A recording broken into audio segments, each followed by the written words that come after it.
साथ कैबिनेट मंत्री कृष्ण बेदी जुड़ गए हैं। बहुत स्वागत है आपका हरियाणा न्यूज पर।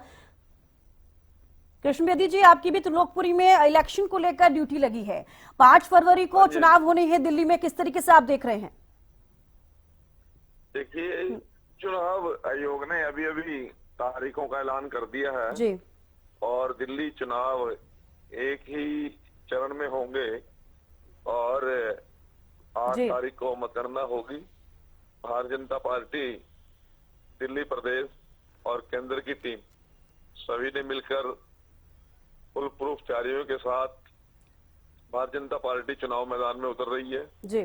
और एक विधानसभा में मुझे भी प्रभारी के नाते जिम्मेवारी दी है। तो इस प्रकार का अभी तक का सिनेरियो है, लोग केजरीवाल और उसके लोगों से पूरी तरह से परेशान हैं और 100% इस बार भारतीय जनता पार्टी की दिल्ली प्रदेश में सरकार बनेगी और संपूर्ण बहुमत की सरकार बनने जा रही है। जी बिल्कुल। देखिए कृष्ण कुमार बेदी जी, ये भी पूछना चाहूंगे, जिस तरीके से 2020 का हम जिक्र करते हैं तो 8 सीटें बीजेपी को मिली थी। इस बार आपको क्या लग रहा है? आप तो जरूर कह रही हैं कि इस बार बीजेपी की सरकार आने वाली है। क्या वापसी सच में कर पाएगी बीजेपी? क्योंकि कई ऐसे मुद्दे हैं जिनको लेकर जनता का जो मूड है वो भाप पाना मुश्किल है।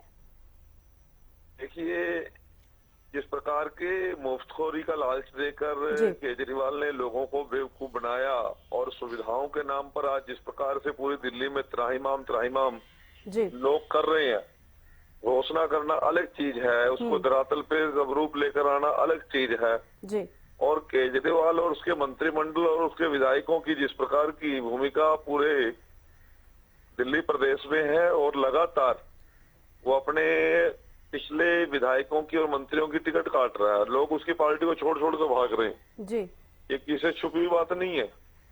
और महिलाओं के नाम को लेकर जिस प्रकार से उन्होंने राजनीति की, कहीं बस की बात करता है, कहीं बिजली की बात करता है, परंतु लोगों को जो उसका ईमानदारी का चेहरा था वो देख लिया है। उसके कितने मंत्री जेल में पड़े हैं और कोर्ट कचहरी के चक्कर काट रहे हैं जी। पूरी की पूरी सरकार भ्रष्टाचार में ग्रस्त है। लोगों को सुविधाओं के नाम पर केवल गुमराह किया गया।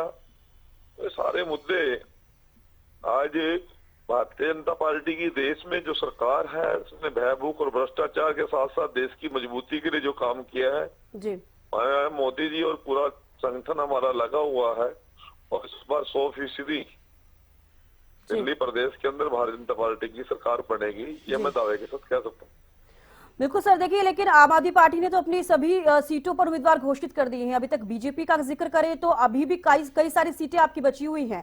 क्या कुछ वजह देरी को लेकर, क्या अभी तक बीजेपी नहीं सोच पा रही है कि किस सीट पर किसको उम्मीदवार बनाया जाए, या फिर कड़ाके की टक्कर आम आदमी पार्टी की देखने को मिल रही है दिल्ली में? नहीं, ये विषय नहीं है। इतने देर से हमारी भी लगभग घोषित हो ही जाएंगी और 29-27 लोगों को एक और पहली लिस्ट भी पहले हमारे अनाउंस हो चुकी है। तो बहुत ज्यादा हम अब देरी नहीं करेंगे और भारतीय जनता पार्टी बड़ी तैयारी के साथ, फुल प्रूफ तैयारी के साथ पूरे सभी वर्गों को साथ लेकर और सभी कार्यकर्ताओं की राय मशवरे के साथ पूरी इसमें यदि कहा जाए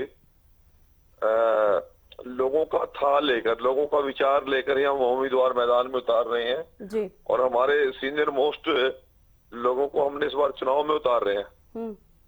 आप चाहे प्रवेश वर्मा जी की बात करें, दुष्यंत गौतम जी की बात करें जी। सभी वरिष्ठ लोग और अनुभवी लोगों को हमने चुनाव मैदान में उतारा है और बड़ी मजबूती के साथ भारतीय जनता पार्टी चुनाव लड़ रही है। बिल्कुल कृष्ण बेदी जी, ये भी पूछना चाहूंगी, जिस तरीके से आम आदमी पार्टी की तरफ से भी घोषणाएं की जा रही है, कांग्रेस भी घोषणाएं कर रही है, बीजेपी की तरफ से कोई घोषणा नहीं की गई है। प्रधानमंत्री नरेंद्र मोदी जब आए थे तो उन्होंने कई ऐसी परियोजनाएं हैं जिनका उन्होंने जिक्र करते हुए नजर आए हैं, कई चीजों का उद्घाटन करते हुए नजर आए। कहीं ना कहीं इसका इम्पैक्ट तो लोगों पर पड़ता हुआ जरूर नजर आएगा, लेकिन चुनावी घोषणाएं बीजेपी की तरफ से दिल्ली को लेकर नहीं की गई है। भारतीय जनता पार्टी करने में विश्वास रखती है। हमारा जब संकल्प पत्र और हमारा घोषणा पत्र जब आएगा उसमें जो चीज देने लायक है हम जनता के लिए देंगे। जी। परंतु जिस प्रकार के झूठे लारे और नारे देकर केजरीवाल ने लोगों को बेवकूफ बनाया, उससे पहले ही दिल्ली की जनता बहुत त्रस्त है। जी। हम करने में भी विश्वास रखते हैं और भारतीय जनता पार्टी देश के अंदर जो कहते हैं, मोदी जी का एक ही नारा, मैं जो कहता हूँ वो करता हूँ, जी। और जो नहीं कर सकते हैं वो कहते भी नहीं है। जी। इसलिए लोगों को एक विश्वास है कि जब दिल्ली प्रदेश में भारतीय जनता पार्टी की सरकार बनेगी जी। तो जो मूलभूत सुविधाएं दिल्ली के लोगों को चाहिए वो हम प्रोवाइड करेंगे। जी। चलिए कृष्ण कुमार द्विवेदी जी, बेहद शुक्रिया हमारे साथ जुड़ने के लिए, बातचीत करने के लिए। तो देखिए, आज घोषित हो चुकी है तारीख, दिल्ली में विधानसभा चुनाव होने 5 फरवरी को। अब ऐसे में हमारे साथ ज्ञानचंद गुप्ता जी, पूर्व स्पीकर, हमारे साथ जुड़ गए हैं।